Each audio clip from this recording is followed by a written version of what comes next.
Hello everyone. So ninth class students, I hope कि आप अपने फाइनल एग्जाम की जो प्रिपरेशन है बहुत अच्छे से कर रहे होंगे। तो मैंने आपको यहाँ पे इन 7 चैप्टर्स के most important and most expected questions करवा दिए हैं, जिनका जो टोटल वेटेज रहता है दैट इज 53 मार्क्स। और यहाँ पे चैप्टर वाइज भी मैंने वेटेज लिखा हुआ है। अगर जो क्वेश्चंस मैंने आपको करवाए हैं मोस्ट इंपॉर्टेंट एंड एक्सपेक्टेड, अगर आप उनको परफेक्ट कर लेते हैं, अच्छी उनकी नॉलेज है, कॉन्सेप्ट क्लियर हो गया है, तो आई एम श्योर कि 53 मार्क्स इन चैप्टर्स के कहीं नहीं गए फाइनल में। आपका बचा अब ज्योमेट्री वाला पार्ट, जिसकी वेटेज है 27 मार्क्स। नो डाउट बच्चों को इसमें थोड़ी सी प्रॉब्लम आती ही है, but you don't worry my dear students. First I suggest कि इन ज्योमेट्री में जो आपके 5 चैप्टर्स हैं, एक मैं निकाल दूंगा इक्विलेट्स ज्योमेट्री, राइट। उसमें आप क्या करो, उसके पोस्टुलेट्स, उसके एक्सियम्स, उसकी डेफिनेशन जो भी हैं उनको अच्छे से लर्न कर लो। अगर ये चैप्टर का कोई क्वेश्चन बनता है तो ये 3 या 4 मार्क्स का इसका वेटेज रहता है maximum. Let us suppose 4 marks का भी रहा तो 4 मार्क्स आपके उसके चले जाएंगे, तो पीछे 23 मार्क्स रहे। अब ये 23 मार्क्स में 4 चैप्टर्स आते हैं, lines and angles, triangle, quadrilateral and circle, right. अगर हम देखें इन 4 चैप्टर्स में टोटल थ्योरम्स कितनी है, तो बहुत सारी थ्योरम्स आपको सीखनी पड़ती हैं सभी क्वेश्चंस बनाने के लिए, एग्जाम्पल सब करने के लिए। लेकिन जो थ्योरम्स के प्रूफ एग्जाम में पूछे जाते हैं वो बहुत सारी नहीं है, सिर्फ 6 थ्योरम्स ही आपको करनी होती हैं। तो आज के लेक्चर में मैं वो सभी 6 थ्योरम्स यहां पर डिटेल में उनके प्रूफ करवाने वाला हूं। They are very important. और मैं आपको बता दूं कि फाइनल एग्जाम में इन 6 में से कोई एक थ्योरम तो 100% आती ही आती है, चाहे आप किसी भी सीबीएसई स्कूल में। उसमें स्पेशली जो सर्कल की थ्योरम है 9.7, वो तो बहुत इंपॉर्टेंट है। फिर ट्राइंगल की थ्योरम है सेकंड वाली, जिसमें ASA कॉन्ग्रेंसी रूल का हम प्रूफ करते हैं कि कैसे ये रूल से हम ट्राइंगल को कॉन्ग्रेंट कर रहे हैं। तो 2 थ्योरम थोड़ी लेंथी हैं। अगर इन दोनों में से कोई एक आ गई तो मान के चलो ये लॉन्ग आंसर टाइप में आएगी और इसका वेटेज 5 मार्क्स का रहेगा। क्लियर है। और बाकी जो थ्योरम्स है 4 थ्योरम्स वो बहुत छोटी और इजी हैं, अगर उनमें से कोई आया तो 3 मार्क्स या 2 मार्क्स में आएगी। लेकिन ज्योमेट्री में अगर दिक्कत है, डोंट वरी, जो थ्योरम्स में आपको करवा रहा हूं 6 थ्योरम्स, इनको परफेक्ट कर लो। तो 53 यहां से हो गया, इक्विलेट्स के 4 नंबर आप ले ही लोगे, पोस्टुलेट्स वगैरह सब आप याद कर लोगे, तो 4 मार्क्स आप वहां पे ऐड कर दो, 57 हो गया। और थ्योरम्स कुछ आ गया, मानो 3 मार्क्स का ही कोई थ्योरम आ जाता है तो इसमें और आप ऐड कर दीजिए 3, तो ये बन गया 60 मार्क्स। तो आज के लेक्चर के बाद तो 60 मार्क्स तो कंफर्म है आपके फाइनल में आने आउट ऑफ 80। लेकिन अगर आप 80 में से 80 लेना चाहते हैं तो ज्योमेट्री की जो बाकी वाले 4 चैप्टर्स हैं हमारे, उनकी सभी एक्सरसाइज के क्वेश्चंस आपको करने पड़ेंगे। एंड स्पेशली क्वाड्रिलेटर, ट्राइंगल्स, इनकी एग्जाम्पल्स बहुत इंपॉर्टेंट है, तो एग्जाम्पल्स मत छोड़ना this triangle and quadrilateral chapter, right. तो आज का लेक्चर हम स्टार्ट करते हैं, जिसमें हम ज्योमेट्री पार्ट में जो मेन 4 चैप्टर्स हैं उनकी 6 थ्योरम्स करने वाले। So my dear students, this year first theorem, जो थ्योरम एनसीईआरटी में है मैंने वही नंबरिंग रखी है ताकि कंफ्यूजन ना हो। 6.1 थ्योरम आपके सिलेबस में है, इसका प्रूफ आपको कर लेना है, ठीक है। You read the statement, if 2 lines intersect each other then the vertically opposite angles are equal. Lines and angle chapter से है।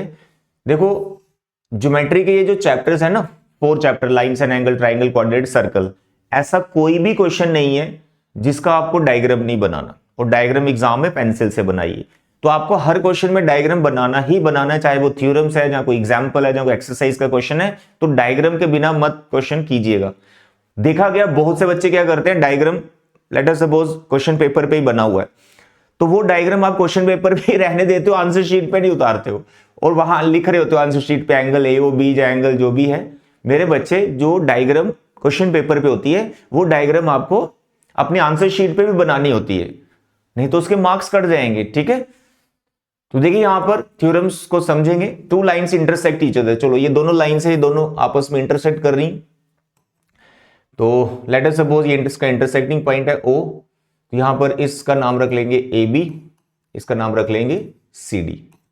तो जैसे आपने फिगर बना दिया 2 इंटरसेक्टिंग लाइंस, फिर वर्टिकली अपोजिट एंगल्स का जो नॉलेज है वो होना चाहिए, तो that I am writing here. So this is angle, this is angle, इनको बोलते हैं वर्टिकल अपोजिट एंगल, ये आपको पता है, और ये वाला एंगल और ये उसके अपोजिट हो गए, तो इनको आपने इक्वल प्रूव करना है। एंगल का मैं पूरा नाम ही लूंगा, ठीक है, 1 2 अभी नहीं रखूंगा, बहुत छोटा सा क्वेश्चन है। तो यहां पर आपको एक चीज और बता दूं कि जितने भी क्वेश्चंस आप करते हो ज्योमेट्री के, गिवन 2 प्रूव हो तो 2 प्रूव, नहीं तो 2 फाइंड रहता है, और जहां फिर कोई कंस्ट्रक्शन हो और उसके बाद प्रूफ। भाई ये 4 हेडिंग्स आती हैं, कंस्ट्रक्शन नहीं हो तो 3 हेडिंग बन जाएंगी। तो बहुत से बच्चे देखा गया है कि यहां प्रूफ से स्टार्ट करते हैं, ये सब नहीं लिखते। बच्चे ये सब लिखा करो, इसके मार्क्स होते हैं, हाफ मार्क्स तो आपको शॉर्ट शॉर्ट मिल जाएगा। डायग्राम है, गिवन 2 प्रूफ, कंस्ट्रक्शन सब लिखा हुआ है, प्रूफ मानो नहीं आ रहा, लेकिन गिवन इन्फॉर्मेशन तो लिख लो, 2 प्रूफ तो लिख लो, वो क्वेश्चन से ही लिखना होता है। डायग्राम भी जो भी लिखा हुआ है उसके अकॉर्डिंग आप डायग्राम बना दिया करो, तो आपका जो है मतलब 3 मार्क्स में तो 1 नंबर टीचर दे देगा, 5 का तो हो सकता है 1.5 दे दे, है ना, लेकिन आप जो है अटेम्प्ट जरूर करके आया कीजिए। तो गिवन में क्या लिखेंगे, 2 लाइन्स, तो यहां पर हम लिखेंगे lines A B and C D intersect. वैसे ए बी सी डी हम सेगमेंट्स को बोलते हैं, बट अभी आप A B C D lines बोल रहा हूं, तो आप ऐसा नाम भी लिख सकते हैं, कोई दिक्कत नहीं है। Lines A B and C D intersect each other at O, ठीक है, ये हमारे पास आ गया। तो मेरे बच्चे इसके बाद आपका 2 प्रूफ। अब 2 प्रूफ में देखो लिखा है कि अपोजिट एंगल्स इक्वल होने चाहिए, तो यहां पर हम लिख रहे हैं एंगल, यहां पे हम लिख रहे हैं एंगल। देखो अपोजिट एंगल्स कौन से हैं सर, ए ओ डी, ठीक है, तो ये आ गया आपका एंगल ए ओ डी। किसके इक्वल करना है, ए ओ डी, सर इसके इक्वल, इसके अपोजिट है B O C, angle B O C. Very interesting question. Construction तो बाद में लिखेंगे, लेकिन इसके 2 पार्ट है, क्योंकि 2 वर्टिकल अपोजिट एंगल्स हैं, तो दूसरा लिखेंगे आप A O C, angle A O C is equal to angle B O D.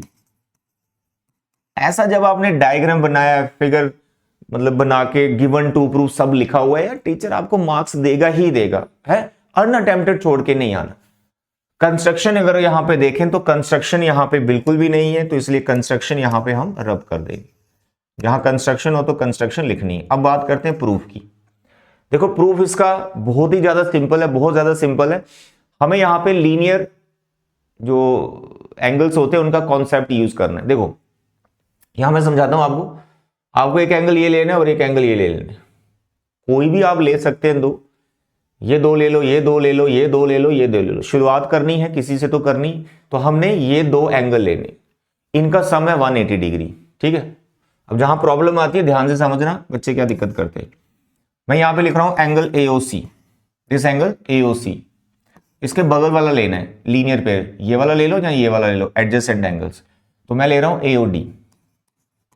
AOD, तो सम कितना है इसका 180 डिग्री। आपको एग्जाम में रीजन लिखना पड़ेगा, लीनियर पेयर एक्सियम, ठीक है, पूरा लिखना, स्पेलिंग में शॉर्ट में लिख रहा हूं, लीनियर पेयर एक्सियम। ये हो गया आपका नंबर 1। अब आपको क्या करना है, इसी तरह से एक पेयर और लेना है 180 डिग्री वाला, लीनियर पेयर वाला। अब वो कौन सा लेना है, जैसे आपने ये दोनों एंगल्स लिए, तो क्या मुझे ये और ये लेना है, नो। आपने एक चीज का ध्यान रखना है कि जो 2 एंगल्स आपने लिए और वापस फिर से आप 2 एंगल्स लेने वाले हो, उन दोनों एंगल्स में जो भी आप लेने वाले हो उसमें एक एंगल इन दोनों में से होना चाहिए, समझ आ गया।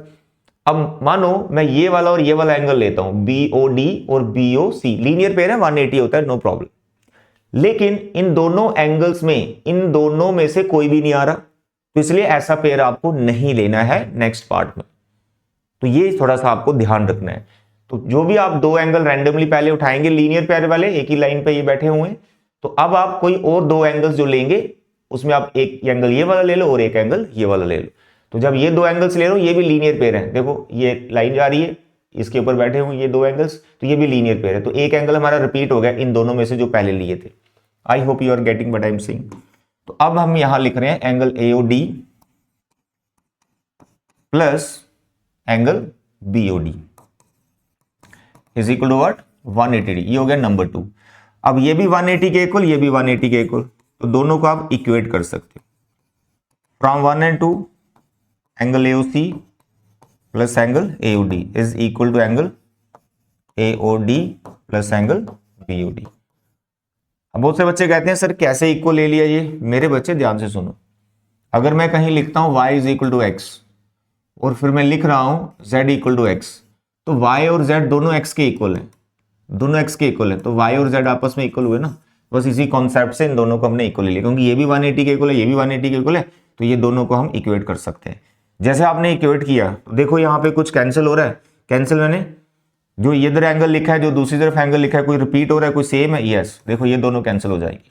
तो इसलिए एक एंगल आपको कॉमन रखना होता है जिसको कैंसिल करना होता है, और जो दो बच जाते हैं वो ऑटोमेटिकली वर्टिकल अपोजिट ही होते हैं। तो देखो AOC और BOD है, ये दोनों इक्वल आ गए। तो देखो AOC और BOD, ये सेकंड पार्ट हमने प्रूव कर दिया। आई होप इट इज क्लियर। अब दूसरा पार्ट प्रूव करने के लिए सिमिलर पैटर्न से करना है। पहले आपने इन दोनों एंगल्स को लिया, फिर इन दोनों को लिया।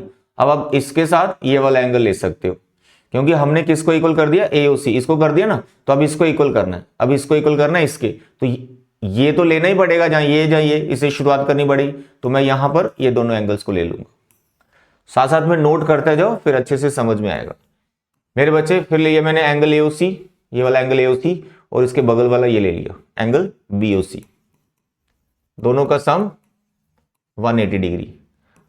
अब आपको दूसरा क्या लेना है, दूसरा क्या लेना है मेरे बच्चे,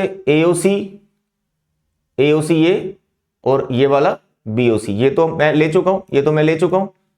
अब मुझे जो एंगल लेना है, जो एंगल लेना है उसमें इसको रिपीट कराना है, क्योंकि ये कैंसिल होगा, ये कैंसिल होगा, फिर बात बनेगी हमारी, क्योंकि ये कैंसिल नहीं होना चाहिए, इसको रिपीट कर दोगे फिर ये कैंसिल होगा, जो रिपीट होता है वो कैंसिल हो जाता है। अब इसको तो तुम कैंसिल कर नहीं सकते, क्योंकि इसी को तो अब इक्वल करना है BOC को। तो यहां पर हम क्या लिखेंगे, AOC को लिखेंगे एंड AOC को लिखेंगे, AOC को लिखेंगे और ये बगल वाला ले लेंगे, ठीक है, कौन सा, AOD is equal to 180 degree, इसको नंबर 4th। फिर दोनों 180 के इक्वल आ गई, तो AOC plus BOC is equal to AOC plus AOD। अब बताओ यहां सेम है कोई, देखो AOC सेम है, कैंसिल होगा, तो पीछे क्या बचा, BOC प्लस एंगल AOD। अब बोलो BOC कौन सा है सर जी, BOC ये वाला, और AOD कौन सा है सर, AOD ये वाला। तो दूसरा पेयर भी हमारा इक्वल आ गया, हैंड्स प्रूव्ड। बिल्कुल छोटी सी थ्योरम है, बहुत डिटेल में मैंने आपको पढ़ा दिया, आप इसको एक दो बार प्रैक्टिस कर लो, 6 थ्योरम्स आपने परफेक्ट करनी ही करनी है। आगे बढ़ो, थ्योरम नंबर 7.1, काफी इंपॉर्टेंट थ्योरम है ये, 5 मार्क्स से कम की नहीं आएगी अगर आई तो। ASA कॉन्ग्रेंस रूल, हमें तो पता है ये दो एंगल्स और इंक्लूडेड साइड जब होता है तो ट्राइंगल्स हम कॉन्ग्रेंट कहते हैं उनको, ठीक है। लेकिन यहां पे उस क्राइटेरिया का प्रूफ करना है कि ASA अगर है तो वाकई ट्राइंगल कैसे कॉन्ग्रेंट हो रही है, ये हमें प्रूफ करना है, ठीक है।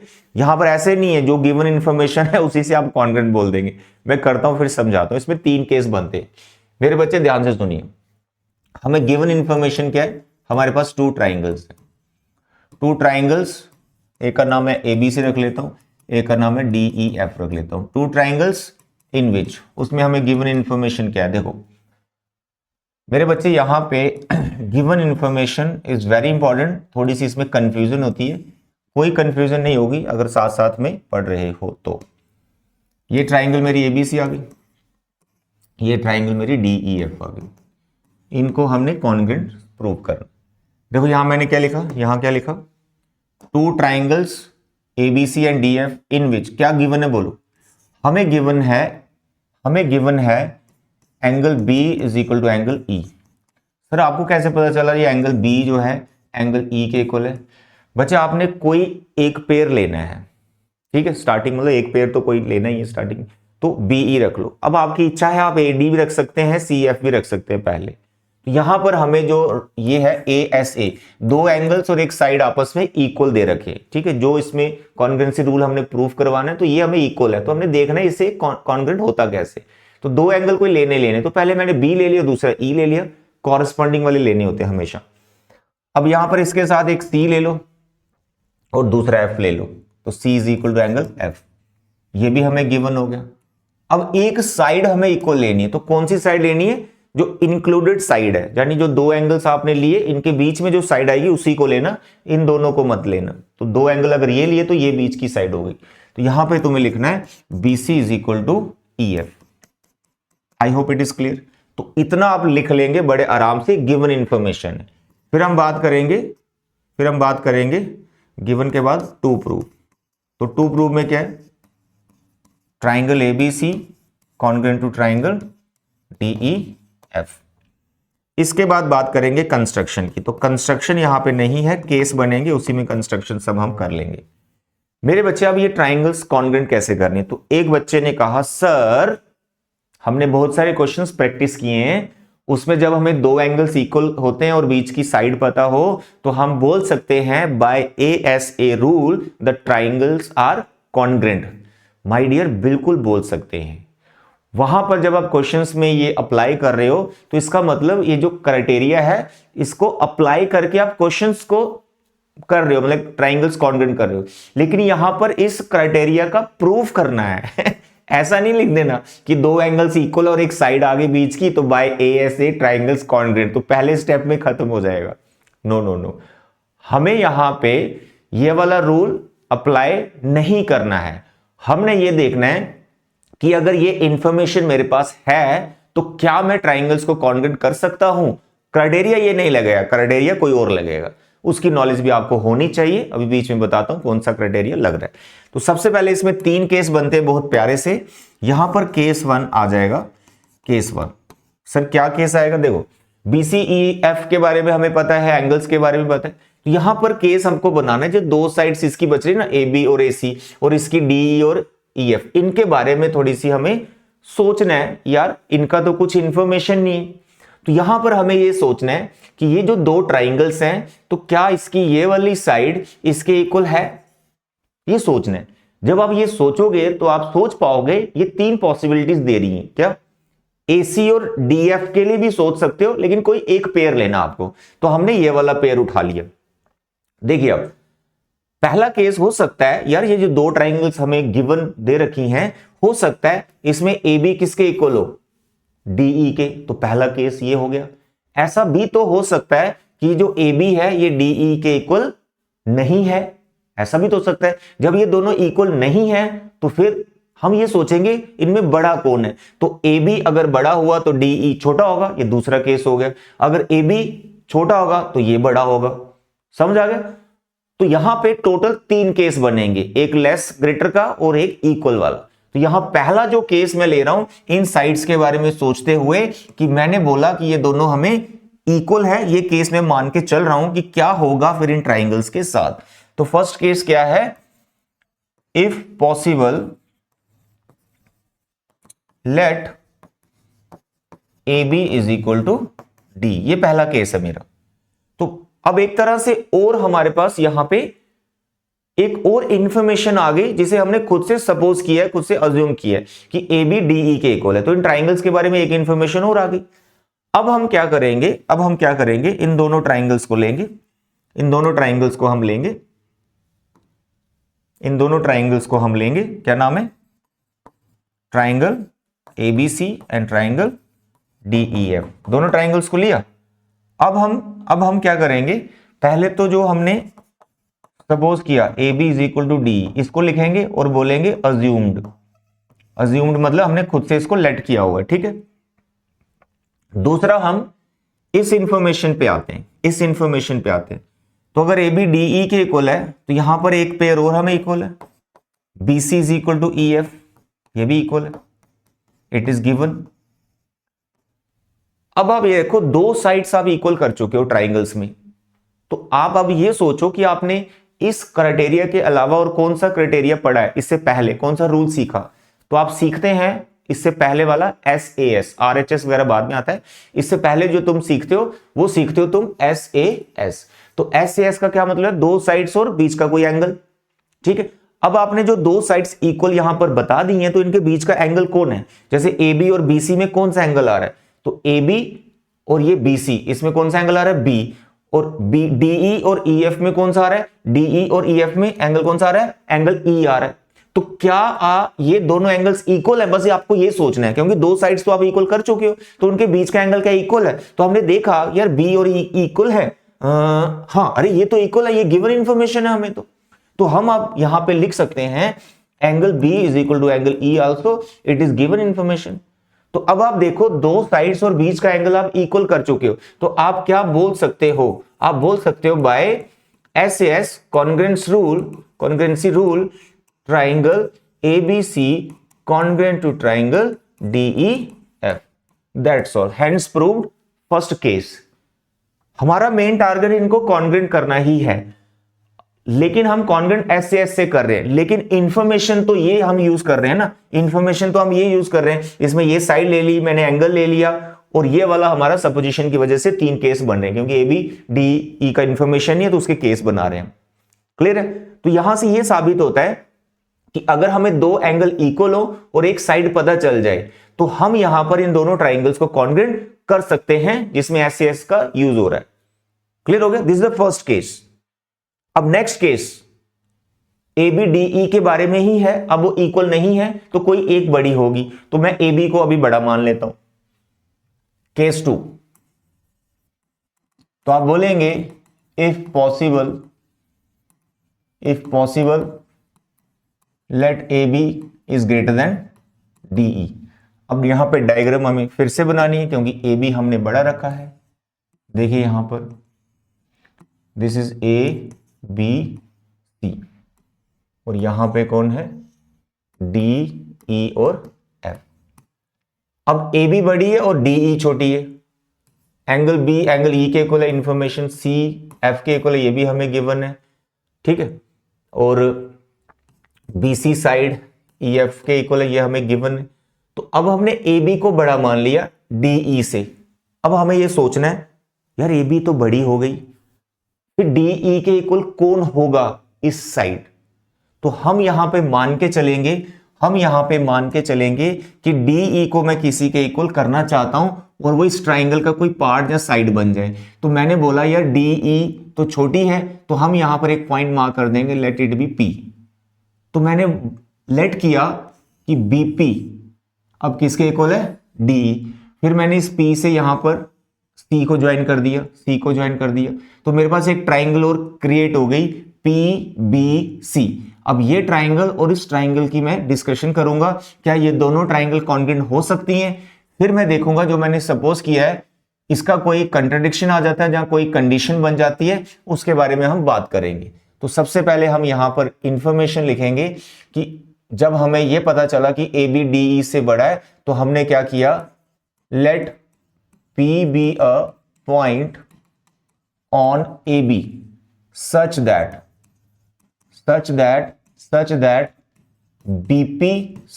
BP is equal to DE। यानी P पे AB पे हमने कोई पॉइंट लिया P और इस तरह से लिया कि BP किसके इक्वल हो गया, DE के, और साथ में हमने ज्वाइन भी कर दिया PC को। तो ये सब आपको लिखना पड़ेगा। अब जल्दी से तुम ट्राइंगल ले लो PBC, ठीक है, और दूसरी ले लो सेम DEF। तो अब हम क्या करेंगे, अब हम इनके पार्ट्स देखते हैं। तो मैंने सबसे पहले देखा BP is equal to DE, assumed, ये हमने माना हुआ है। फिर हमने बोला BC is equal to EF, ये गिवन इंफॉर्मेशन है, ओके डियर, ये BC और EF। फिर हमने सोचा यार इन दोनों के बीच में एंगल कौन सा आ रहा है, तो इसका एंगल आ रहा है भाई साहब B, angle B is equal to angle E, very good, it is also given. तो फिर हमने कहा अरे यार ये भी कॉन्ग्रुएंट हो गई by S congruence rule, triangle PBC congruent to triangle DEF, हो गई कॉन्ग्रुएंट। लेकिन ये टारगेट थोड़े हमारा कि पीबीसी को थोड़े डीईएफ के कॉन्ग्रुएंट करना है, हमें तो एबीसी ट्राइंगल चाहिए इसकी जगह। तो लेकिन अब हमने जैसे ही इनको कॉन्ग्रुएंट किया, हम यहां पर फिर बोल सकते हैं इनके कॉरेस्पॉन्डिंग पार्ट्स इक्वल हैं। तो फिर मैंने ये वाला एंगल ले लिया पीबीसी का, ये वाला एंगल। तो मैंने बोला ये वाला एंगल जिसका नाम पीसीबी है वो किसके इक्वल हो गया, इसके कॉरेस्पॉन्डिंग कहां है, एफ के इक्वल हो गया, एंगल एफ के इक्वल। फिर लेकिन मैंने बोला यार एंगल एफ तो ऑलरेडी किसी के इक्वल था जो गिवन इंफॉर्मेशन थी, और वो था कंप्लीट एंगल सी जिसका नाम है एसीबी, ये गिवन इंफॉर्मेशन है। और ये वाला है सीपीसीटी। तो ये एंगल इक्वल है सीपीसीटी से क्योंकि ये ट्राइंगल कॉन्ग्रुएंट की है। एफ तो इसके इक्वल है, ये तो गिवन इंफॉर्मेशन है। तो दोनों को जब हमने कंपेयर किया, ये एफ के बराबर है दोनों, तो हमने कंक्लूड किया कि मैं ऐसा लिख सकता हूं angle PCB is equal to angle ACB. तो जैसे हमने ये लिखा फिर हम सोचने पे मजबूर हो गए, सर वो क्या। अब डायग्राम पे जाओ, इस वाली चित्र पे जाओ, पहले वाली ट्राइंगल पे जाओ। पीसीबी कहां है, पीसीबी ये है पीसीबी, यानी ये वाले एंगल की बात हो रही है। दूसरा क्या है, एसीबी, एसीबी वो तो इस एंगल की बात हो रही है। तो अब बताइए क्या ये दोनों एंगल्स आपस में इक्वल होते हैं जो एक ही पॉइंट पर बने हैं, डिफरेंट रेज यहां से निकल रही हैं? That is not possible. इसका मतलब जो हमने सपोज किया ए बी डी ई से बड़ी होगी, ये गलत सपोजिशन है। ए बी को डी ई के इक्वल होना ही पड़ेगा। तो जब ए बी डी ई के इक्वल होगी तो फिर हम ट्राइंगल्स ए बी सी और डी एफ को कॉन्ग्रुएंट बोल पाएंगे। तो यहां पर कंडीशन हमने बना दी है कि दिस इज पॉसिबल, यहां लिख रहा हूं, this is possible only when क्या होगा, P coincides with A। जब ये P उठ के किस पे चढ़ जाएगा, A पे, तब ये पॉसिबल है। ये जो कंडीशन यहां पे बन गई है, तो जब P A पे आ जाएगा तो उससे ये पता चलेगा यार जो PB है वो किसके इक्वल होना चाहिए, AB के इक्वल होना चाहिए। ठीक है, तो मेरे बच्चे इसलिए अब हम यहां पर बाय SAS कॉन्ग्रुएंस रूल बोल सकते हैं कि हमारी जो ट्राइंगल ABC है वही कॉन्ग्रुएंट है DEF के, क्योंकि यहां कंट्राडिक्शन आ गया। This is the case 2, very important theorem बच्चे। केस 3 बिल्कुल सिमिलर है, वहां भी सेम कंट्राडिक्शन बनेगी, लेकिन यहां पर हमने AB को बड़ा माना, अब AB को छोटा मानना है। क्लियर है, लिख के पूरा बता देता हूं, चित्र बना देता हूं। Case number 3, when AB is less than DE, ये तुम्हारा डायग्राम, इसका नाम है ABC, इसका नाम है DEF। अब हमने बोला AB is less than DE, ये अब इससे छोटी है, तो भाई ये किसके इक्वल रखें अब, तो अब तुम्हें AB को एक्सटेंड करना है, let this point be Q, और तुम्हें इसको ज्वाइन कर देना है, फिर तुम्हें ये ट्राइंगल्स लेनी है। तो late BA produced to Q such that BQ is equal to DE। ये है तुम्हारा कंस्ट्रक्शन या केस 3, ज्वाइन QC। ये सब करने के बाद आपको फिर से दो ट्राइंगल्स कॉन्ग्रुएंट कर देनी है, ये अब आपका काम है। QBC लेंगे ट्राइंगल, ठीक है, ये बड़ी QBC, और ट्राइंगल लेंगे DEF। ये दोनों ट्राइंगल्स SAS से कॉन्ग्रुएंट हो जाएंगी। उसके बाद तुम CPCT से जब ये वाला एंगल इसके इक्वल करोगे C के, फिर आप लिखोगे but C is already equal to this, ABCDEF है ये।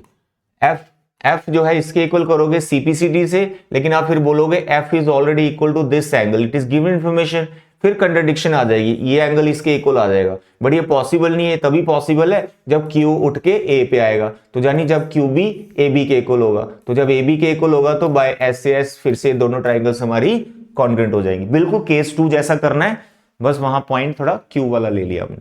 Is it clear? This is very important theorem, और ये कम से कम 5 मार्क्स की आती है एग्जाम में, अगर आई तो कर लेना एक बार practice. Next theorem 7.2, very easy, read the statement. Angles opposite to equal sides of an isosceles triangle are equal. ठीक है, ट्राइंगल चैप्टर का मेरे बच्चे, we have a triangle here ABC and it is an isosceles triangle.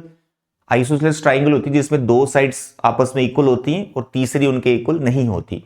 तो यहां पर आपको कोई भी दो साइड्स इक्वल मान लेनी है, वो आपकी इच्छा है, जिसको मर्जी मानो। तो अभी फिलहाल मैं AB और AC को इक्वल रख लेता हूं। तो गिवन इंफॉर्मेशन में आप क्या लिखेंगे, that you can write a triangle ABC, या फिर ऐसे लिखो an isosceles triangle ABC in which AB equal to AC, ये लिख लेना।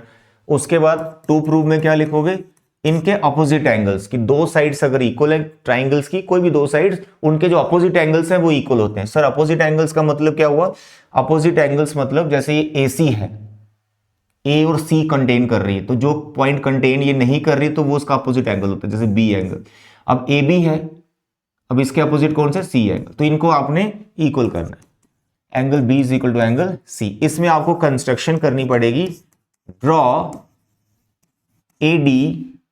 AD bisector of angle A, यानी यहां से तुम्हें एक बाइसेक्टर बनाना है एंगल A का। बाइसेक्टर का मतलब होता है, बाइसेक्टर का मतलब होता है, एंगल बाइसेक्टर का मतलब होता है उस एंगल को दो इक्वल पार्ट्स में डिवाइड कर रहे हैं। तो एंगल 1 इक्वल टू एंगल 2 यहां मैंने लिख भी दिए। उसके बाद आप प्रूफ पे चले जाओ, बड़े आराम से कर सकते हो। अब आपने ये दोनों ट्राइंगल्स को कॉन्ग्रुएंट करना है, ठीक है। इसका नाम है D। तो क्या है इसका नाम, इन ट्राइंगल ADB, ये लेफ्ट वाली और दो राइट वाली, ट्राइंगल ADC करो कॉन्ग्रुएंट। इंफॉर्मेशन देखो क्या है, तो सबसे पहले हमें इंफॉर्मेशन है AB is equal to AC, ये तो गिवन इंफॉर्मेशन है। फिर क्या लिखेंगे आप, angle 1 equal to angle 2 by construction, फिर क्या लिखेंगे आप, AD इक्वल टू AD। फिर वो कैसे, अरे भाई common, it is common side, तो अब देखिए दो साइड्स और बीच का एंगल है, ये दो साइड्स और बीच का एंगल है, तो कौन सा क्राइटेरिया लग गया, by SAS congruency rule, triangle ADB congruent to triangle ADC। क्योंकि ये कॉन्ग्रुएंट हो गई हैं तो अब हम बोल सकते हैं angle B equal to angle C, CPCT, hence proved. बड़ा सिंपल है, याद रखना कि इसमें एंगल बाइसेक्टर आपको बनाना होता है एज ए कंस्ट्रक्शन, ठीक। 8.1 कौन सा चैप्टर है, क्वाड्रिलेटर। देखिए theorem, a diagonal of a parallelogram divides it into two congruent triangles. बड़ी ही बेसिक और सिंपल है। There is a parallelogram given information है, जिसके अपोजिट साइड्स इक्वल होती हैं, दैट वी नो, एंगल्स भी इक्वल होते हैं, सब कुछ। तो ABCD इज अ पैरेललोग्राम, ये आप लिखेंगे गिवन इंफॉर्मेशन। अब ये कह रहा है कि इसका जो डायगोनल है divides it into two congruent triangles, तो कोई भी एक डायगोनल बना लो, मैं AC बना लेता हूं। तो जैसे आपने डायगोनल्स बनाया तो ये दोनों ट्राइंगल्स सेम इन साइज होती हैं, ठीक है, और यहां पर इनको अब आपने कॉन्ग्रुएंट करना है। क्राइटेरिया कौन सा लगेगा मेरे बच्चे, एक बार आपने ये ट्राइंगल लेनी, फिर ये लेनी, और यहां पर ये एंगल 1 है और ये एंगल 2 है, इसको बोलना है अल्टरनेट इंटीरियर एंगल्स। फिर आपने इसी ट्राइंगल में रहते हुए ये एंगल लेना है एंगल 3 और ये लेना है एंगल 4, इसको बोलना है अल्टरनेट इंटीरियर एंगल्स, क्योंकि साइड्स इसकी पैरेलल आपस में, और बीच में एक कॉमन आ गया, तो तुम्हें यहां पे लगाना है SAS कॉन्ग्रुएंस रूल। तो ये आपके लिए छोड़ रहा हूँ, ये बहुत ईजी है, क्योंकि जो मैंने अभी थ्योरम्स पढ़ाई हैं वो अगर आ गए तो ये भी कर लोगे। बस इसकी मैं नेमिंग यहाँ पे कर देता हूँ, नेमिंग में बच्चे दिक्कत करते हैं। तो फर्स्ट ट्राइंगल का नाम कुछ भी रख दो, तो फर्स्ट ट्राइंगल का नाम AB से रख दिया। और जब अपने दूसरी ट्राइंगल का नाम रखना होता है, दूसरी ट्राइंगल का नाम, तो यहां पर इस ट्राइंगल का नाम रखना है। तो इस ट्राइंगल का नाम देखो अलग अलग तरीके से ले सकता हूँ, DAC भी ले सकता हूँ, CAD भी ले सकता हूँ, CDA भी ले सकता हूँ, अलग अलग नेमिंग हो रही है, ठीक है। लेकिन यहां पर जब आपने नेमिंग करनी है, वो इस ट्राइंगल की जो पार्ट्स इसके इक्वल दिखाने वाले उसके हिसाब से नेमिंग करनी होती है, नहीं तो वही क्वेश्चन गलत है आपका। तो नेमिंग कैसे करनी, जैसे A मैंने फर्स्ट पोजीशन पे रखा हुआ, इस A को मैंने फर्स्ट पोजीशन पे रखा हुआ, तो इस ट्राइंगल का A का ये एंगल मैं लेने वाला हूं, तो ये एंगल मैं किसके इक्वल करने वाला हूं, मैं तो एंगल 2 के इक्वल करने वाला हूं, तो इसलिए यहां पर ये C पॉइंट आएगा, क्योंकि 1 और 2 कॉरस्पॉन्डिंग बैठना चाहिए। उसका इसका B रखा है मैंने, तो इसका B यहां पर है, और यहां पर इसका D है जो इक्वल अभी हम नहीं कर रहे हैं, फिलहाल नेमिंग है। अब इसका एंगल C है, इसको मैं इक्वल करने वाला हूं। अब इसका एंगल C कहाँ है, इसका एंगल C यहां पर है, यहां पे है, तो इसका कहां पे आना चाहिए, अब इस ट्राइंगल का यहां पे आना चाहिए, क्योंकि मैं इसको इक्वल करने वाला हूं अल्टरनेट से, तो यहां पर A आना चाहिए, CD। तो अगर आप इसका नाम ABC रखते हैं और इसका CDA नहीं रखते हैं, टीचर वहीं देख जाएगा, आपको नॉलेज नहीं। तो कॉरस्पॉन्डिंग एंगल जो आप इक्वल करने वाले हो उनकी पोजीशन सेम होनी चाहिए, क्योंकि इस पोजीशन पर ए है, इस पोजीशन पर सी है, तो यहां पर मेरा एंगल 1 बैठा हुआ है, यहां पर एंगल 2 बैठा हुआ, तो उन्हीं को तो मैं इक्वल करने वाला हूं। एंगल सी है मेरा, एंगल 3 पे है और यहां पर 4 है, तो कॉरस्पॉन्डिंग ध्यान रखिए आप, ठीक है। आई होप समझ में आ गया मैं आपको क्या बता रहा हूं। तो इसको आप कॉन्ग्रुएंट प्लीज कर लीजिएगा, ASA से हो जाएगा। तो यहां पे जो क्वाड्रिलेटरल चैप्टर है उसकी अच्छी बात क्या है, उसकी अच्छी बात क्या है कि सिर्फ एक ही थ्योरम सिलेबस में 8.1 अच्छे से कर लेना, हो सकता है यही 2 या 3 मार्क्स में आपको आ जाए, ठीक है। अब आगे सर्कल की 2 थ्योरम्स, तो इसके बाद जो वाली थ्योरम है वो तो भाई बड़ी इंपॉर्टेंट है, लेकिन पहले इसको कर लेते हैं। Equal chords of a circle subtend equal angles at the centre. मेरे बच्चे, हमारे पास एक सर्कल है, इसके अंदर आप कॉर्ड्स बना दीजिए, बहुत सारी कॉर्ड्स बना दीजिए इसके अंदर, ठीक है। क्या बना दो? कॉर्ड्स बना दो बहुत सारी। क्या सर वो क्या होती है कॉर्ड्स? अरे भाई जिसके एंड पॉइंट सर्कल पे होते हैं। तो ए बी एक कॉर्ड आ गई, दूसरी यहां रख लो, इसका नाम सी डी। बस ये इक्वल होनी चाहिए, 2 बनाओ, 3 बनाओ, 4 बनाओ, 5 बनाओ, कितने भी बना दो, अगर वो सभी कॉर्ड्स इक्वल है तो सेंटर में जो एंगल है वो भी इक्वल बनाती हैं, एंगल्स इक्वल बनाती हैं, इक्वल कॉर्ड्स इक्वल एंगल्स बनाती हैं। तो यहां पर 2 से ही हम बात चलाएंगे, ठीक है। दो का ही काम है, तो मैंने 2 बना दी। तो ये सर्कल का सेंटर ले लेता हूं। अब बहुत से बच्चे कंफ्यूज होते हैं, सर कॉर्ड एंगल बना रही है, इसका मतलब क्या है? इसका मतलब ये होता है ये कॉर्ड के जो एंड पॉइंट है यहां से तुम्हें रेज खींचनी है सेंटर तक, तो ये एक रे आ गई, ये एक रे आ गई, तो ये रेडियस है, तो ये इसने एंगल बना दिया जिसका नाम है AOB। तो ये किसने बनाया? कॉर्ड AB ने एंगल बनाया AOB। उसके बाद यहां पे CD ने भी एंगल बनाया, तो इधर से भी 2 रेज आएंगी सेंटर तक, जो रेडियस है यहां पर, ये एंगल बन गई। तो COD किसने बनाया? इसी ने बनाया, कॉर्ड ने। तो ये दोनों एंगल्स तुम्हें इक्वल करने। Now what is given information? A circle with centre O and 2 equal chords AB and CD। Clear हो गया? ये given information. And to prove में आपको एंगल इक्वल करना है। इनकी नेमिंग भी कर सकते हो, 1 इक्वल टू, इसको 1 दे देता हूं, इसको 2 दे देता हूं, या फिर पूरा नाम लिख लो, पूरा नाम लिख दो, angle AOB is equal to angle COD, ठीक है। ये इक्वल करने, कंस्ट्रक्शन कोई नहीं है इसका, प्रूफ बहुत आसान है। सर वो कैसे? भाई साहब ये दिख ही रहा है कॉन्ग्रुएंट एंड ट्राइंगल्स, तो जब कॉन्ग्रुएंट है तो CPCT इक्वल आ जाएगा। अब इसमें लो ट्राइंगल AOB और दूसरी ट्राइंगल लो COD, इसमें आप लिखेंगे AB is equal to CD। देखो AB और CD इक्वल आ गए, it is given information, chords equal थी। फिर आप लिखेंगे AO is equal to CO। देखो AO, इसका मैंने AO पकड़ा और इसका मैंने CO पकड़ा, ये दोनों इक्वल आपस में। सर वो कैसे? अरे भाई radius of same circle, radius of same circle, जितने मर्जी रेडियस बनाओ, एक ही सर्कल में सारे इक्वल होते हैं, that you know, radius of same circle. और फिर ये आ गया। अब AO OC ले लिया, अब OB और OD ले लेंगे, OB is equal to OD। Reason इसका सेम डाल दीजिएगा। बताओ कौन सा क्राइटेरिया लगा? SSS congruence rule, triangles are congruent. कौन सी triangle? AOB is congruent to triangle COD। तो जैसे ये ट्राइंगल्स आपने कॉन्ग्रुएंट की, क्यों की ट्राइंगल्स कॉन्ग्रुएंट? इन एंगल्स को इक्वल करने के लिए। तो अब लिख सकते हैं therefore angle 1 equal to angle 2 CPCT, corresponding parts of congruent triangle.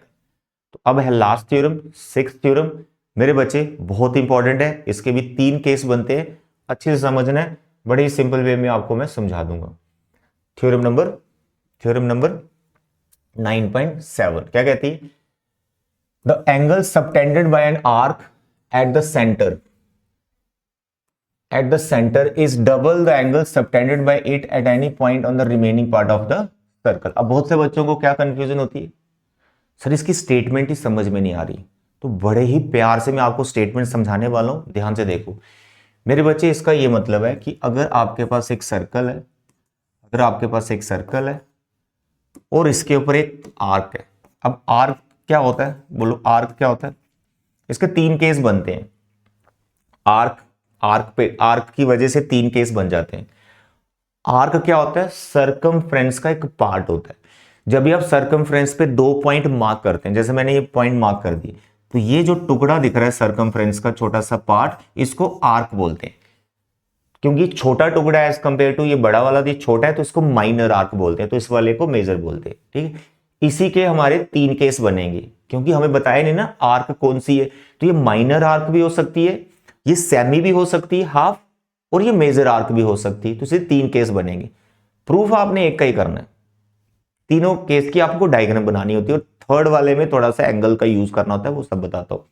तो यहां पर सबसे पहले तो आप समझो कि थ्योरम का क्या मतलब है, क्या स्टेटमेंट है। तो पहले तो आर्क समझ लिया। अब ये आर्क क्या करेगी, ये सेंटर में एंगल बनाएगी। ये सेंटर है, तो यहां से हम फिर 2 रेडियस बना देंगे। तो इसने एक सेंटर में एंगल बनाया, क्लियर हो गया। अब यही आर्क क्या करेगी, अपने पार्ट को छोड़कर कहीं और एंगल बनाएगी सर्कमफ्रेंस के ऊपर, remaining part of the circle. तो यहां से 2 रेज निकालनी है और यहां कहीं सर्कमफ्रेंस पे एंगल बना देना, जहां मर्जी बनाओ आप। तो मैंने यहां पे बना दी, इसका नाम मैं पी रख लेता हूं। अब स्टेटमेंट क्या कह रही है, स्टेटमेंट क्या कह रही है कि सेंटर में जो एंगल बना ये डबल होता है eight the remaining part of the circle से। सेंटर में डबल होता है और यहां पर उसका हाफ होता है। लेट अस सपोज ये 30 डिग्री का एंगल, तो ये 60 डिग्री का होगा। बस ये स्टेटमेंट है। अब तुम्हें ये प्रूफ करना है कि ये डबल कैसे है। Very simple, given please write down, वो लिख लेना क्या, a circle with centre O and arc A B, उसके जो केसेस हैं प्रूफ में दिखाऊंगा।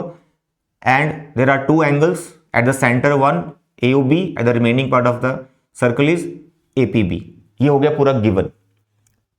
To prove angle A O B जो सेंटर में बना is what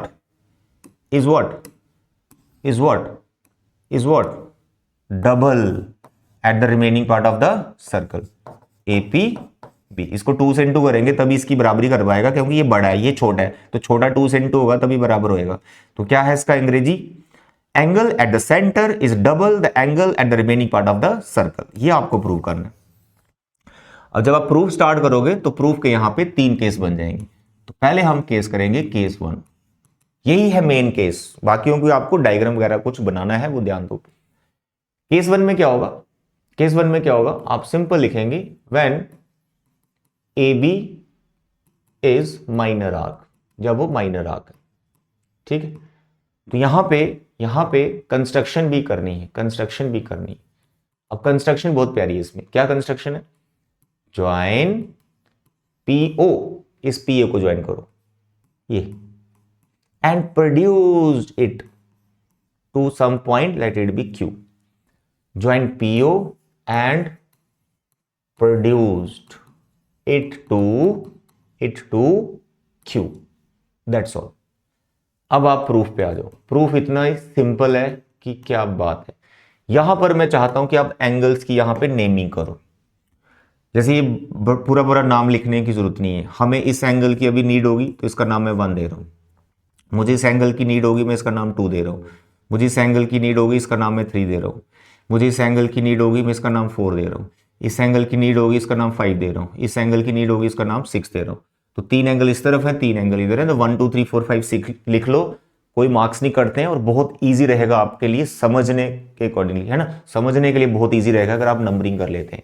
अब प्रूफ में आपके 2 स्टेप्स चलेंगे, ओनली 2 स्टेप्स। देखो कैसे, सबसे पहले आपको लिखना है, देखो ये 2 ट्राइंगल्स बने ना, एक यहां दिख रही है, एक यहां दिख रही है। तो आप इधर एक लेफ्ट वाली ले लो या राइट वाली ले लो, लेनी दोनों है, बट एक से शुरुआत करेंगे तो मैं लेफ्ट वाली ले लेता हूं। तो मैं लिखा इन ट्राइंगल POA या फिर AOP, ये ट्राइंगल ले ली मैंने। इसमें मैं बोल रहा हूं OP is equal to OA। तो आपको रीजन देना पड़ेगा, why, radii of same circle. Of course एक ही सर्कल में 2 रेडियस है, तो रेडियस ऑफ सेम सर्कल ये इक्वल होते हैं। तो इस ट्राइंगल में 2 साइड्स इक्वल आ गई। तो ट्राइंगल में अगर 2 साइड्स इक्वल है, तो अभी तो हमने थ्योरम का प्रूफ किया ना कि 2 साइड्स अगर इक्वल है तो अपोजिट एंगल्स क्या होते हैं, इक्वल होते हैं। तो यहां पर OP और OA के जो अपोजिट एंगल्स हैं वो एंगल 1 और एंगल 2 है। इसको देंगे आप नंबर 1, और यहां पर रीजन आप लिखेंगे, रीजन के मार्क्स है भाई, रीजन ही लिखोगे गड़बड़ हो जाएगा। Angles opposite to equal sides, बस इतना ही लिख लें, सफिशिएंट है। Is it okay? तो 1 और 2 इक्वल कर दिया, ये हो गया पहला स्टेप। अब दूसरा स्टेप देखो, बस वही लास्ट है, फिर इनको ऐड करना है, अपने आप बन जाएगा। फिर दूसरा वाला जो केस है वो सिमिलर स्टेप से ही चलेंगे दूसरी ट्राइंगल में भी। अब यहां पर तुम्हें एक कॉन्सेप्ट लगाना है जो आपने ट्राइंगल में सीखा होगा कि किसी ट्राइंगल में अगर एक्सटीरियर एंगल हो तो वो अंदर के दो इंटीरियर के इक्वल होता है, यानी अंदर वाले जो दो इंटीरियर है उनको प्लस करोगे तो अकेला एक्सटीरियर के बराबर ही बैठता है वो। देखो कैसे, मैं समझाता हूं। यहाँ ट्राइंगल यही चल रही है, हेडिंग मेरी यही चल रही है, इसी ट्राइंगल की मैं बात कर रहा हूं। तो इसमें लिखना आपको एक्सटीरियर एंगल। अब तुम देखो पीओए में एक्सटीरियर एंगल कहां बना हुआ है? सर वो क्या होता है बच्चे मेरे? एक्सटीरियर एंगल क्या होता है कि कोई भी ट्राइंगल आपके पास, उसकी कोई एक साइड को प्रोड्यूस कर दो। तो यहां पर देखो मैंने पीओ को प्रोड्यूस किया था, तो किसी एक साइड को प्रोड्यूस कर दो तो ये एक्सटीरियर एंगल बन जाता है। ये जो अकेला एक एक्सटीरियर एंगल है, ये अंदर दो इंटीरियर, अंदर तो तीन होते हैं इंटीरियर, लेकिन लेने दो। कौन से वाले? इसके बगल वाला नहीं लेना होता, इसका बगल वाला जो एडजेसेंट होता है वो नहीं लेना होता, तो आपको लेने होते हैं इसके अपोजिट वाले। तो ये दो एंगल, तो ये अकेला इन दोनों के इक्वल है। तो इस डायग्राम में क्या हो रहा है? इस डायग्राम में क्या हो रहा है? ये देखो, ये आपने प्रोड्यूस किया तो एंगल 3 एक्सटीरियर बना हुआ। तो यहां तुम्हें लिखना है exterior angle 3 is equal to what? Is equal to 1 + 2 के इक्वल। आधा समझ? तो ये है इसका सेकेंड स्टेप। इसका रीजन देने की कोई जरूरत नहीं, ऊपर ट्राइंगल की हेडिंग दी हुई है, यहां एक्सटीरियर लिखा हुआ है, कोई मार्क्स नहीं कटेंगे आपके, ठीक है। तो मेरे बच्चे अब आपको ये 1 और 2 में से किसी एक को हटा देना यहां से। अब देखो यहां पर इस 2 जो लिखा हुआ है, इस 2 का कोई रोल नहीं है, हमें इस पॉइंट पे आना है। तो इस 2 को हटा दो, यहां से इस 2 को हटा दो। सर वो कैसे हटा दें? मेरे बच्चे जो पहले मैंने ये इक्वल किए थे दोनों, उसी से हटा देंगे। कैसे? 2 की जगह मैं 1 लिख लूंगा, और लिख लूंगा यूजिंग फर्स्ट। अब मेरे पास जो एक्सटीरियर एंगल 3 है वो हो गया twice of angle 1। This is number 2। तो एक ट्राइंगल लेके जो मैंने 2 स्टेप्स यहां पे किए हैं, सेम बिल्कुल कॉपी पेस्ट करना है, बस ट्राइंगल ये वाली होगी, ट्राइंगल ये वाली होगी, उसके बाद आपका प्रूफ हो जाएगा। इतना इजी थ्योरम है ये, ठीक है। तो अब देखिए नेक्स्ट कैसे करेंगे? नेक्स्ट कैसे करेंगे? हम ट्राइंगल लेंगे BOP। कौन सी ट्राइंगल लेंगे? BOP। तो इन ट्राइंगल BOP पहले हम बताएंगे रेडियस इक्वल है, कौन से? OP is equal to OB। OP is equal to OB। क्या रीजन है? Radius of same circle. इससे हमें एंगल इक्वल मिल जाएंगे, जैसे ये दोनों एंगल्स इक्वल आ गए 4 और 5, तो angle 4 is equal to angle 5, ठीक है। इसको देंगे नंबर 3। तो why 4 equal to 5? Angles opposite to equal sides, angles opposite to equal sides. उसके बाद हम फिर एक्सटीरियर एंगल का कॉन्सेप्ट लगाएंगे। तो इस ट्राइंगल में एक्सटीरियर एंगल 6 है, तो आप लिखेंगे exterior angle 6 is equal to, इन्हीं को लिखना होता है 4 और 5 को लिखना होता है, क्योंकि यही अपोजिट वाले होते हैं उसमें। तो 4 और 5 में कौन नहीं चाहिए? तो यहां 5 नहीं चाहिए, 4 चाहिए, 5 को हटा दो। तो यहां पे 5 की जगह 4 लिख लेना, फिर लिख लेना यूजिंग थर्ड, ये थर्ड पॉइंट है। तो यहां पर हमारा एक्सटीरियर एंगल जो 6 है वो किसके इक्वल आ गया? Twice of angle 4। इसकी कोई नंबरिंग कर दो 4। तो यहां पर एक्सटीरियर एंगल वाला जो था नंबर 2 था, और ये आया नंबर 4। तो 2 और 4 को अब ऐड करो, ऐड 2 और 4। जैसे अब ऐड करेंगे तो आप देखेंगे एक्सटीरियर एंगल 3 में एक्सटीरियर एंगल 6 ऐड होने वाला है। यहां पे था ट्वाइस ऑफ एंगल 1, यहां था ट्वाइस ऑफ एंगल 1, और इसमें ऐड होने वाला है twice of angle 4। Exterior angle 3, exterior angle 6, आपको डायग्राम देखना पड़ेगा। मतलब एंगल 3 ये वाला और एंगल 6, इन दोनों को मैं प्लस कर रहा हूं तो एंगल क्या बन रहा है? AOB कंप्लीट एंगल बन रहा है, सेंटर वाला एंगल बन रहा है। तो इन दोनों की जगह हम लिखेंगे एंगल AOB, और इसमें 2 कॉमन लेते हुए पीछे बन रहा है एंगल 1 प्लस एंगल 4। अब 1 और 4 डायग्राम में देखेंगे, तो जैसे मैंने 1 और 4 डायग्राम में देखा, तो 1 यहाँ 4 यहाँ, तो 1 और 4 को ऐड करेंगे, एंगल P बन रहा है। तो it is angle P, angle BAOB is equal to angle P, twice of angle P, hence prove. इतना सिंपल है। लेफ्ट वाला ट्राइंगल लेना है, 2 साइड्स इक्वल है, अपोजिट एंगल्स। एक्सटीरियर एंगल का कॉन्सेप्ट लगाना है, रिप्लेस करना है एक एंगल को नंबर 1, सिमिलर दूसरी ट्राइंगल में करना है, फिर ऐड करना है, प्रूफ बन जाएगा। वेरी सिंपल, बहुत इंपॉर्टेंट थ्योरम है। ये हो गया हमारा माइनर आर का केस। जब आप नेक्स्ट करेंगे, लिखना कुछ नहीं है उसमें, आपको सिर्फ चित्र बनाना है। केस 2 ऐसे लिखना है, case 2 when AB is semi arc लिख सकते हैं आप, ठीक है। तो यहां पर ये वाला डायग्राम बन जाएगा, ये डायग्राम बन गया। और आर्क कहां मार्क करनी है? बिल्कुल यहां और यहां, ठीक है, यहां पे और यहां पे। तो ये आपकी सेमी आर्क है। अब इसने सेंटर में एंगल बनाना है, तो जब इसने सेंटर में एंगल बनाना है तो एक रेडियस यहां से आना है, एक रेडियस यहां से आना है। तो इसने जो एंगल बनाया ये वाला एंगल बनाया, ठीक है। इसका नाम भी क्या है, AOB। ये बिल्कुल स्ट्रेट है, ये डायमीटर है, ठीक है। तो ये सेंटर आ गया। और इसने रिमेनिंग पार्ट में यहाँ एंगल बनाना है, यहाँ एंगल बनाना है, तो इसका नाम क्या रख दिया, P रख दिया। तो angle AOB is twice of angle B। ये सेमी सर्कल का केस है, आपको यहाँ पे इसका प्रूफ वगैरह कुछ नहीं करना है, ठीक। अब आ गया केस 3। केस 3 में एक चीज का आपको ध्यान रखना है, केस 3 में आपको एक चीज का ध्यान रखना है कि एक एंगल है, उसका नाम यहां लिखना जरूरी नहीं तो मार्क्स कट जाएंगे। तो when arc AB is what, major arc, major arc. इसका तुम स्टेटमेंट, इसका तुम डायग्राम पहले समझो। इसका डायग्राम क्या बनेगा, तुमने बनाई सर्कल, ये बन गई सर्कल। फिर तुमने क्या किया, तुमने लिया सेंटर। अब तुम्हें यहाँ पे माइनर या सेमी नहीं बनानी, तुम्हारा AB ऊपर चल जाएगा और तुम्हारी जो आर्क है ये वाली है, ऊपर वाली मत ले लेना, मेजर आर्क का केस वाला, ये तुम्हारी आर्क। यहां से निकाले 2 रेडियस, तो तुम्हारा ये वाला एंगल बना, अंदर वाला मत लेना, ठीक है। तो यहां पर तुम्हें बस एक ही चीज ये लिखनी है, रिफ्लेक्स, ये वर्ड यूज करना है। क्योंकि बहुत से बच्चे AOB लिख देंगे सिंपल, तो वो ये वाला माना जाएगा, क्योंकि अब ये वाला एंगल 180 से बड़ा हो चुका है। तो जो एंगल 180 से बड़ा हो गया, 360 से छोटा है, तो यहां पर इसको हम रिफ्लेक्स बोलेंगे। तो यहां पे बोलेंगे एंगल, रिफ्लेक्स एंगल AOB। और यहां पर क्या लिखेंगे, यहां पर रखेंगे P पॉइंट। तो ये रिमेनिंग पार्ट है, तो यहां से एंगल, तो ये वाला एंगल आ गया। तो reflex it is twice of angle P। Proof कुछ नहीं करना है, बस आपको सिमिलरली वर्ड यूज कर लेना है। Similarly we can proof, to prove two other cases as mention, ठीक है। ये मेंशन, बस ये लिखना है। तो केस 3 में ये रिफ्लेक्स वर्ड अगर आप ये नहीं यूज करोगे तो मार्क्स कट जाएंगे। तो ये 2 डायग्राम इसकी हो गई, केस 2 केस 3 की, और ये हो गई इसकी फर्स्ट डायग्राम। तीनों डायग्राम आप एक साथ ही बना सकते हो पहले, है ना, या फिर आप बाद में बना लो दोनों केस की। तो ये थी 6 थ्योरम्स। टाइम लेता हूं मैं, लेकिन क्रिस्टल क्लियर आपके कॉन्सेप्ट करवा देता हूं। अब आपका काम है 6 थ्योरम्स के प्रूफ कम से कम 2 बार कर लो, एक तो थ्योरम आनी आपको 100%, ठीक है।